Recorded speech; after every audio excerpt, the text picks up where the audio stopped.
Welcome back to the show, everybody. Check out these headlines. SEC versus Ripple in a secret identity. By the way, Ripple Q2 2022 report just came out. Retail XRP running out? The question won't go away, ladies and gentlemen. We got that and we got so much more. Somebody roll that beautiful intro.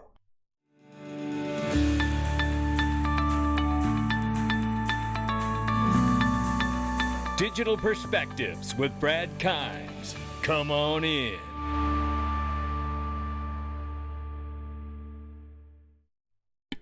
Welcome back to the show, everybody. You can follow me on TikTok at the top of the screen, YouTube and Twitter and Facebook for exclusive content. Right now, we're over $1 trillion for the crypto market cap, but let's look at Bitcoin very quickly. And CoinPeprika, shout out to them. There's a link underneath my video.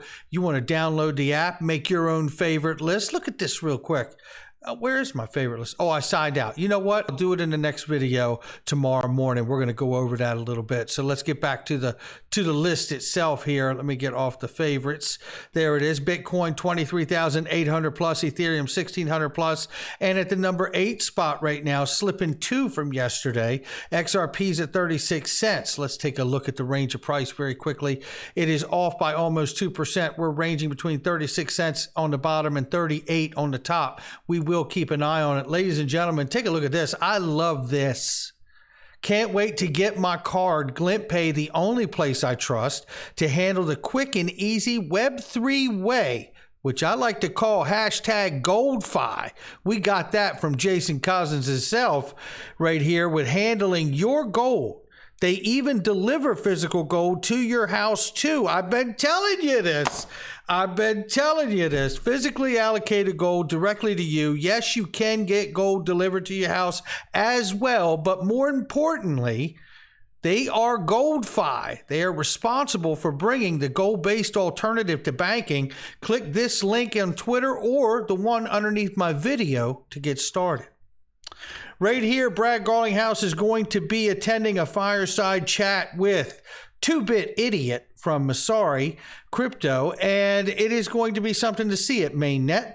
And right here, we know Brad Garlinghouse said, and you all thought this day would never come. In all seriousness, he's looking forward to a lively discussion. If you don't know, 2-Bit Idiot has been a very, very, very, very, very negative source about Ripple and XRP, certainly claiming it's a security, while I believe gaining very much in the private gains of his endeavors and companies on the Ethereum side of the fence, But I digress. What do I know? But hey, Brad, while you're there, don't forget to ask Mike Novogratz if ETH, EEA, or Consensus have found that transparency you asked Joseph Lubin about yet.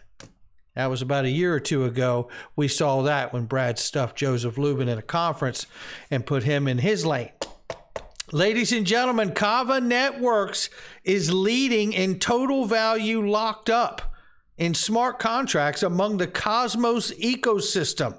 Take that.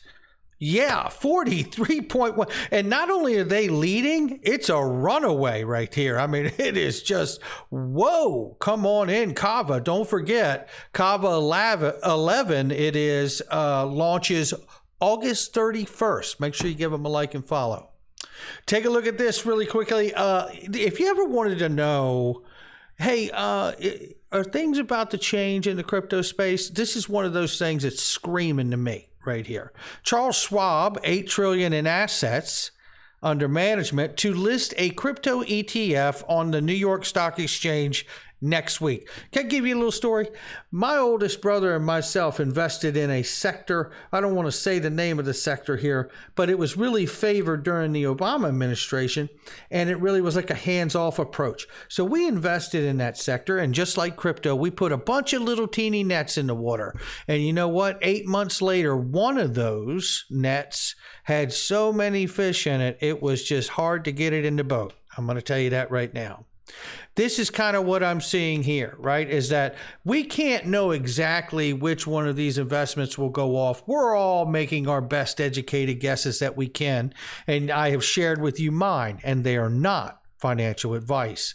But my digital perspectives have me sitting over top of XRP and XLM, and that's where I'm happy. And a lot of people feel the opposite. But reality here is what does Charles Schwab know at $8 trillion under assets and management going to list an ETF for crypto on the New York Stock Exchange next week?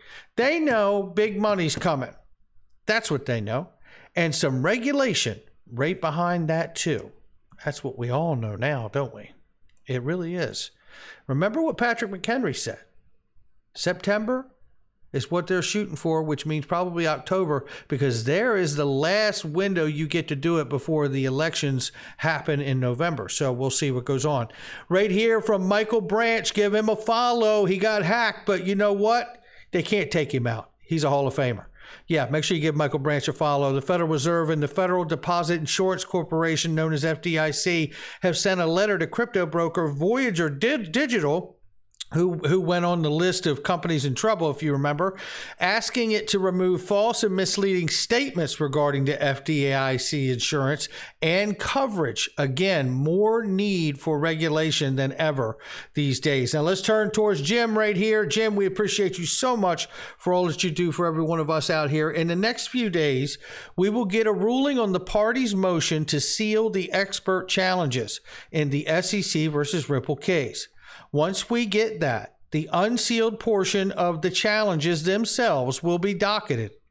Then on August 9th, Ripple replies to the SEC's objection to Magistrate Netburn's privilege ruling. So things are in motion, and over the next week or two here, we have got a lot to pay attention to. But until then, pay attention to this. An unidentified third party filed a motion to seal portions of exhibits to the Daubert motions to protect the party's confidential business information and to protect privacy interests of its current and former representatives' employees. Now, I'm not going to read all this to you, but what is speculated here is that it's right down here. He says this is not about Hinman emails, but rather he speculates here this appears to be a customer or partner of Ripple's. The company was likely subpoenaed for documents or a deposition or both. Ripple redacted a few things, and this company wants a few more redactions. That's what it appears to be to John Deaton. So I did not know that you could have unidentified third parties file motions. I did not know that in my best Ed McMahon. But you know what? I digress. Now let's move on to this, because the Q2 report for 2022 just came out for Ripple, and boy, is it a doozy. So, as we have said, 2019, Ripple stopped selling XRP to secondary exchanges. Period. Full stop. They have not done so since then. In 2020, Ripple announced that they were buying back off those same secondary exchanges, programmatic sales, which are us, which used to be Coinbase, now not, right? And Uphold, which it is still now, right? So, and a few other exchanges that XRP's on. But this is what's happening. So Ripple continues to buy back XRP off the secondary market. They state they're solely engaged in selling on-demand liquidity-related businesses only. My question remains and becomes even stronger today than it was the first time we asked it. Where will retail exchanges get XRP from going forward? Another question. How long will it take to run out? And what price will XRP be when it does? You know, this is what we're looking at from the Q2 report. Ripple has been a buyer of XRP in the secondary market and expects to continue to undertake purchases at future market prices as on-demand liquidity continues to gain global momentum. Meaning, one, don't forget, they have a line of credit program. Ripple has a lending program. So there may be a part of that borrowing and pooling that Ripple does a buyback on that. I mean, look, hey, Ripple essentially with the lending program is now a market maker for these companies and customers, right? So at the end of the day, it comes down to this. The flywheel effect, the perpetual flywheel effect, to me, is truly in motion. Ripple understands that if they're buying back off the secondary market today, a part of them obviously believes, given the fluctuation of price in mind, that at some point, Ripple will not be this low price again, and in a percentage buying way, continue to make purchases as we see a gain in global momentum. Look at this. Total sales by Ripple, net of purchases, ended the quarter at 0.47, almost 0.5% of global XRP volume. So it seems to be that they're buying back at this subtle rate, right, to where it's not very noticeable at this point. But here's this. Q2 2022, this was a record quarter for on-demand liquidity as volume grew considerably with 9 times year-over-year growth. Customers continued to expand the use of on-demand liquidity for use cases beyond traditional remittances or individual payments. So now that's getting bigger. So with treasury flows and bulk payments now accounting for more volume on the network. So now we're getting outside of just remittances and individual payments, ladies and gentlemen. We're getting into treasury flows and bulk payments now. This is what they're telling us. Right here, we see total XRP sales by Ripple, net of purchases, were $408.9 million versus $273.27 million the previous quarter. These numbers are incredible. Ripple has continued to engage in sales solely related to on-demand liquidity, meaning not you and me. I don't fault them for it. They've told us this since day one. This is the path. It is a phase-in business model. It is time to pivot away from retail. That's what I'm talking about. I've been waiting for it. This is JV right here who has a question. When I was asking the question, if Ripple doesn't sell XRP to retail exchanges since Q4 2019, and they've been buying back since 2020, Jed McCaleb's taco stand wallet is empty of the 9 billion XRP. Are XRP retail investors being phased out of the market? Does that make us the luckiest investors of the world? And when I say phased out, a lot of people will ask the question. They will say, oh, wait. They'll be like, wait a minute, phased out. They'll be like, well, what happens to me if I'm here and there's no exchanges for me to sell it on? I would think that you could go to a dealer broker, if not an exchange that's an ODL partner. Some sort of faction or thing like that I see playing out in my mind. That's just me. Now, if I'm wrong, I'll make the video. You guys know I don't have a problem doing that. We are out on a limb speculating, but I tell you what, that limb is getting stronger every day. And at the very least, it just got stronger by a brand new quarterly report from Ripple. I agree with Tipsy Tiger here, who suggested that the buyback scenario when he said, I have another question. Why is Ripple buying XRP off the secondary market if they have more in escrow than what's circulating? I think the answer to that is twofold. I think Tipsy Tiger said it best, that they're buying back for a line of credit facility they offer now, Jay, and that is something they do offer. It's very real, and I believe that that's correct. I also happen to believe that it's important to remember that Ripple sees themselves as a customer of XRP just like any other. At least that's the mindset. Not to mention, if you know XRP will be used for all the money, isn't it better to do a controlled buyback now, not later at higher prices? Yeah, let's come on and give that a like button right there. And this is what's at stake as we move forward, ladies and gentlemen, because we know XRP works in its ultimate use case as a bridge to all the money, including the US dollar.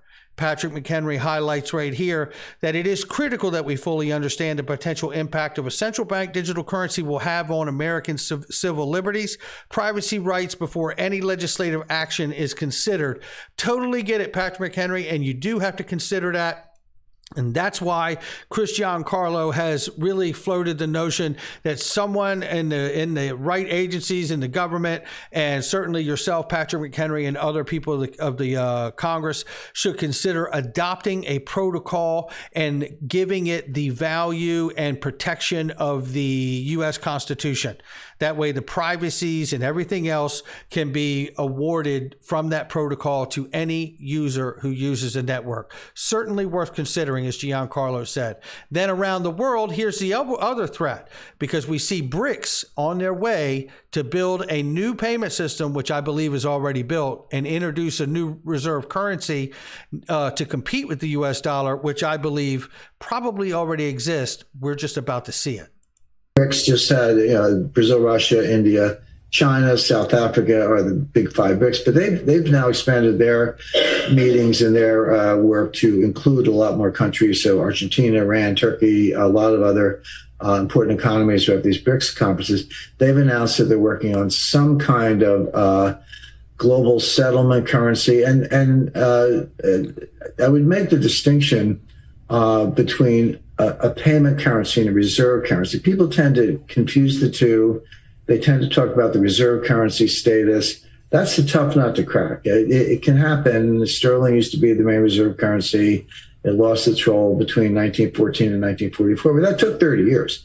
Now the dollar may be losing its role, but that's going to be a slow process. But the payment currency is different. You could use almost anything as a payment currency, assuming the parties agree. So very quickly, and if you think about that, that's what we're talking about with XRP. It's not challenging the dollar as the global reserve currency, right? It is a bridge currency that works on a payment network, which allows you to keep a perfect ledger and eliminate the spillover shocks between everyone's dollar in the balance, and no more currency wars. So they may come up with an international payment currency backed by a basket of commodities, and they're all commodity producers. Russia has oil and natural gas, Saudi Arabia has oil, Brazil, again, has oil, but also large agricultural output, largest or second largest soybean producer in the world. Africa has enormous mineral outputs, et cetera. So you go around the membership, and you can see that they've got the potential commodity backing for that. The Shanghai Cooperation Organization, SCO, is a Central Asian group led by Russia and China. But again, they're attracting new members. They're working on something similar, and others are as well. And of course, we got our friends over in crypto world. I don't think that will be a reserve currency probably ever. But a payment currency and a bridge currency, why not? As a medium of exchange, as a payment, it could perform a role. And I've lectured about and hypothesized that Russia and China could develop a new digital currency. It could be a cryptocurrency, call it the Xi coin, Putin coin, whatever you like, and use that as a payment mechanism. But all you're really doing with any payment currency is you're keeping score. That's exactly what you're doing, and we are keeping score. Thank you for that, Jim, and your thoughts. Now, this is from the World Economic Forum. I think it was back in 2020, if my memory serves me right, where it was noted that the most relevant wholesale central bank digital currencies and the things associated with that from the World Economic Forum Policymaker Toolkit is basically cited crypto assets designed for inter or intrabank payments and settlement, just like Jim talked about, was JPM coin and XRP. How about that one? I don't think things have changed other than the fact that we've gotten closer and closer to that being a reality.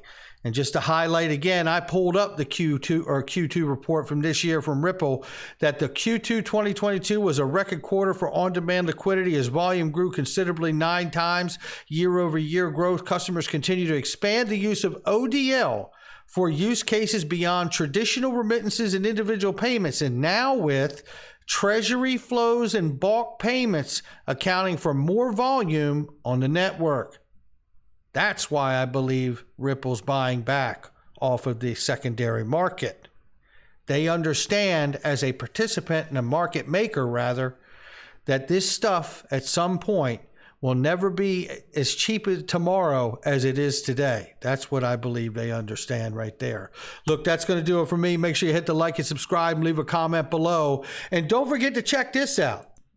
I trust capital, ladies and gentlemen. The only thing better than buying crypto is buying tax-free crypto, and you could do that right here. And you know what else we love about I Trust Capital is they understand with all of the crazy things we're seeing with insolvency between different companies and things of that nature, they have put out a letter and reassured every one of their clients the crypto that you buy and put on this platform belongs to you, not them.